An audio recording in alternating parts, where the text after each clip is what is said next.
राजनगर जिला उपाध्यक्ष दिलीप महतो से मिले आजसू सुप्रीमो सुदेश महतो। राजनगर आजसू पार्टी के सुप्रीमो एवं पूर्व उप मुख्यमंत्री सुदेश महतो राजनगर पहुंचे। उन्होंने पार्टी के जिला उपाध्यक्ष दिलीप महतो से मुलाकात की, जिनका हाल ही में पैर का ऑपरेशन हुआ है और स्वास्थ्य खराब चल रहा है। सुदेश महतो ने दिलीप महतो के स्वास्थ्य की जानकारी ली और उनके जल्द स्वस्थ होने की कामना की।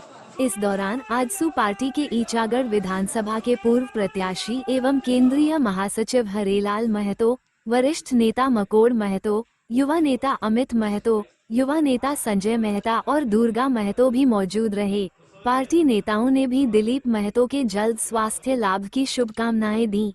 इस दौरान सुदेश महतो ने झारखंड में मौजूदा राजनीति में उठापटक को लेकर बड़ी बात कही। निकाल निकालने के बाद फिर अभी बुलाया है। कब हुआ ऑपरेशन? 22 जून अगस्त जुलाई में। हाँ, ये अभी इनका ऑपरेशन हुआ है और मेरा संयोग से चकलधरपुर आना था कार्यक्रम, और अभी मैं फिर से अपने पूर्व शिक्षा मंत्री जी के आवास में घोड़ा बांधना जा रहा हूँ। तो मेरे एक प्रमुख मेरा इस क्षेत्र के दिलीप बाबू के यहाँ पर आने रुकने का वजह रहा कि इनका अभी पैर का ऑपरेशन हुआ है और काफ़ी मुश्किल से लंबे समय तक इसके लेकर ये काफ़ी जूझते रहे।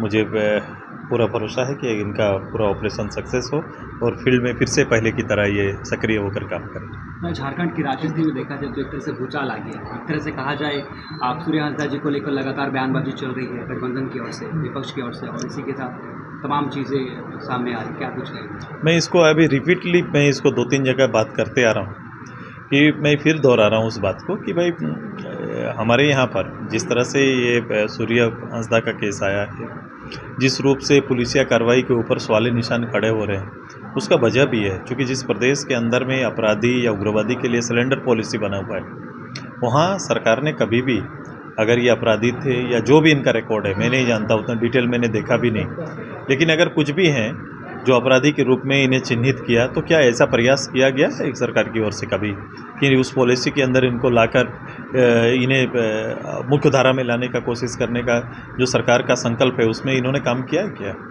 मैं ये मेरा सवाल है। और दूसरा, परिवार के कई तरह के आरोप हैं या फिर जिस रूप से पुलिस को एनकाउंटर या फिर जो शो कर रहे हैं उसमें कई तरह के प्रश्न खड़ा हो रहे हैं, तो इन सारी चीज़ों का जवाब सरकार को देना पड़ेगा, अन्यथा जो शंका है उस पर लोगों को बल मिलेगा। जिस तरह शिबू सोरेन जी हॉस्पिटल में एडमिट थे, लगातार भाजपा नेताओं का तांता लगा रहा और ज़्यादातर भाजपा नेताओं का तांता लगा रहा, तो इसको लेकर सवाल उठ रहा है कि कहीं गठबंधन और जेएमएम और बीजेपी का कुछ खिचड़ी तो नहीं पकड़ी?